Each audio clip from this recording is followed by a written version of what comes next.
Hey guys, I'm Jim, And I'm Sherry. and last week we shared some exciting news. We bought a Sprinter van and we started a full van conversion. So right now what we thought we'd do is we're taking a break from work and we thought we'd bring you around to the van and show you all of our progress since our last update.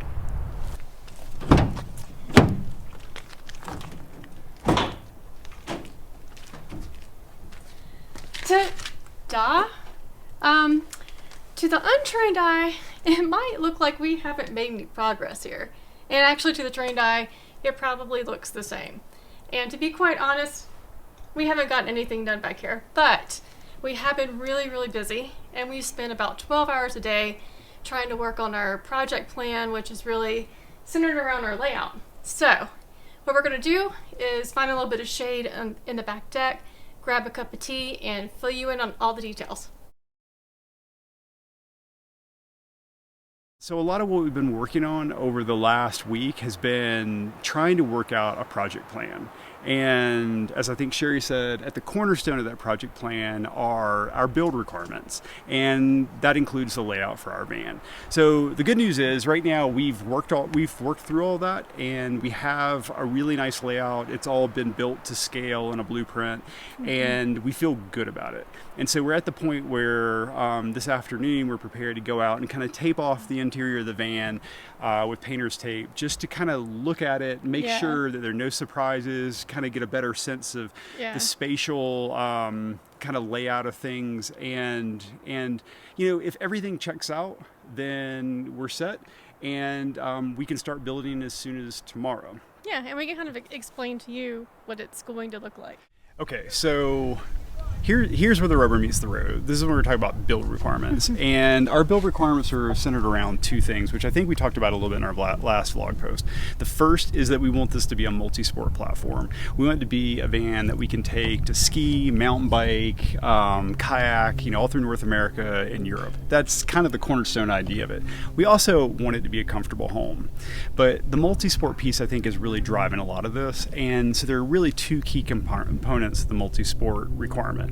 The first is that we want to make sure that we have enough garage space inside the van to be able to store at least 2 mountain bikes minimum, and also all of our skis, snowboards, folding kayaks, that type of thing. That's a big deal because the bicycles really have a big impact on how the interior space is planned.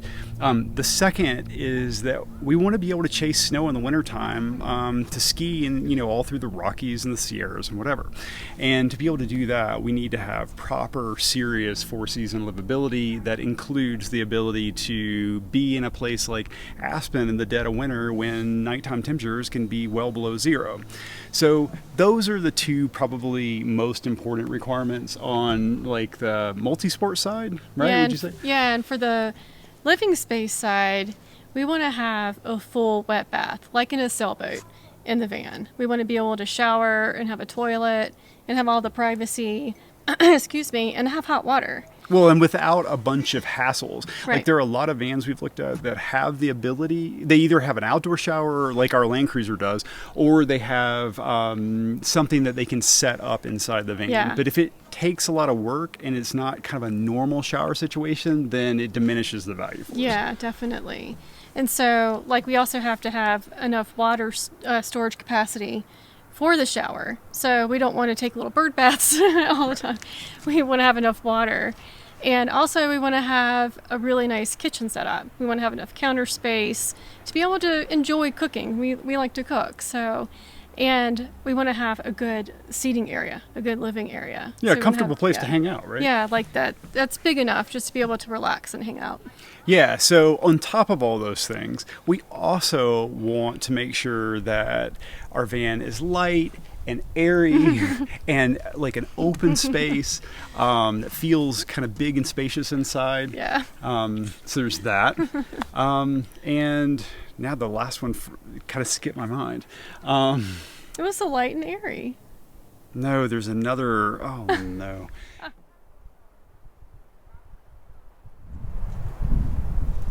I got it.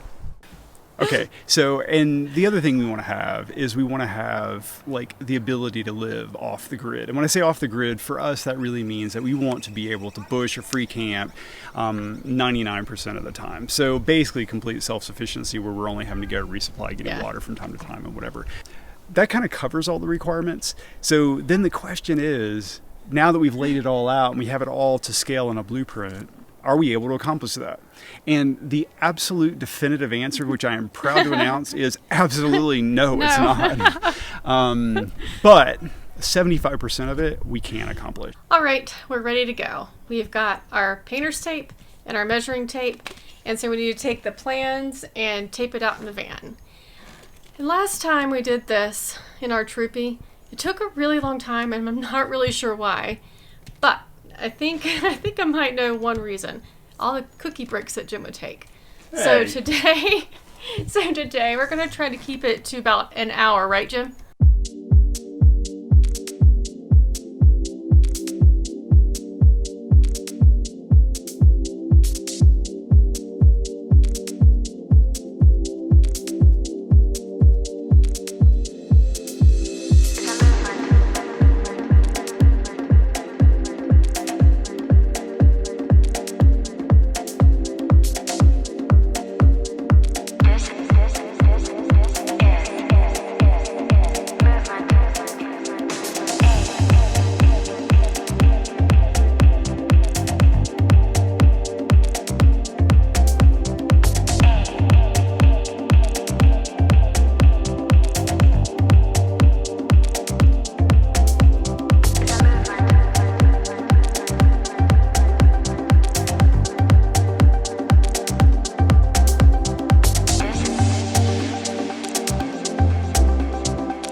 Okay, so that went much more smoothly than it did last time. I think it only took us about 55 minutes to get the entire job, everything all taped off. And most importantly, there were no big surprises. It worked out the way we had hoped, and I think we're ready to start our build, which is really exciting.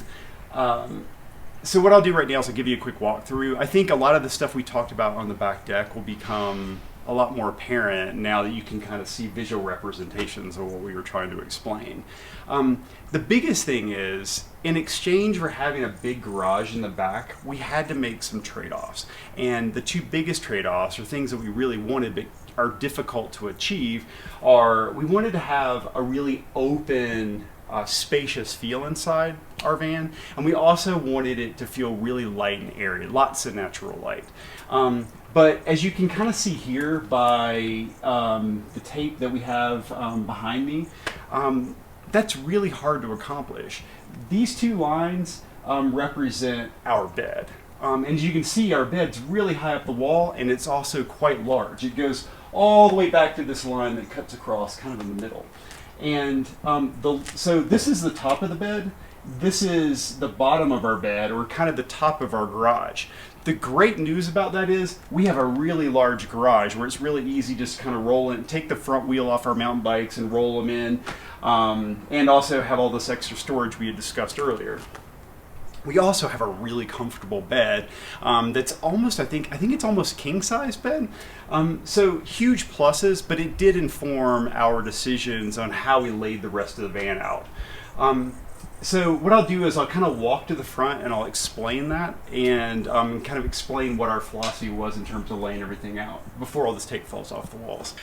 It all really starts with kind of the general layout. We've tried to position this so that it feels more like a cozy cabin rather than a big open area living space. And that starts here with our seating area, which is at the front of the van. We did that because we have more natural light here than any other part of the van. That starts with the 3 windows in the front. We also have the big open sliding door, which we can use when the weather's good. And then the two main windows we plan to install in the van are also located in this area. One will be here, and the other will be on the sliding door. So there's a lot of natural light that supports our 2 front seats, which swivel around to face backwards, and a small sofa right here. And then above that we have storage. And that storage leads us into the next point, which is our shower. So we have a full, you can kind of see the outline here, I think, but we have a full kind of floor to ceiling wet bath that includes a Nature's Head toilet and a shower with hot and cold running water supported by 40-gallon water tanks. And then on the other side, we have our kitchen. And our kitchen runs from here, comes around here, and at a height of 36 inches, just like in your house. And it's just big enough for us to be able to do food prep and to have a kind of a nice deep sink, 2-burner induction cooktop, plenty of storage under the bottom, a 130 liter, I think it is, isotherm fridge, and then lots of cabinets that run all the way above the kitchen and then all the way to the back of the van. And then of course that brings us to the last spot, which is our garage and our kind of loft style bed that's above it. It's most importantly been separated off from the rest of the van by the shower on the right, and on the other side by kind of a half wall that separates the kitchen from this loft area. And importantly, underneath that, we have tons of storage. The thing I'll point out right now is that in addition to bikes and all of our gear, we have enough storage along the sides and in the front for 2 20-gallon water tanks over each of our wheel wells, and a very robust electrical system that includes 400 amp hours of lithium battery, a 3,000 watt inverter, and then of course it's supported by shore power, alternator power, and 525 watts of solar power on the roof. And I think that kind of covers it. All right, well, I guess that's it. That gives you hopefully a little overview behind like our thought process and our build requirements and our layout. Yeah, which it worked. Our it layout's did. good. It did. That's really exciting that it worked. And now we're just ready to kind of get to work and get some work done here. Yeah, I mean, I kind of feel like we've been working really hard and there's nothing to show from it. It's that frustrating work where, you know, you look around and the van looks the same as the day we bought it, other than this tape that's been hung up. So Yeah. we're ready to get to the part where the rubber meets the road. Yeah, definitely. So, you know, one of our first projects will be laying the subfloor and then cutting into the van to install windows and fans, which we're, you know, a little nervous about, but hopefully it all goes well. It will go well. It'll go fine. Yeah, so anyway, if you want to follow our van build journey, then be sure to subscribe. And if you like this video, give us a thumbs up. Yeah, I think that's it. So Yeah. we'll see you in the next one. All right, thanks, guys. Bye, guys. Bye.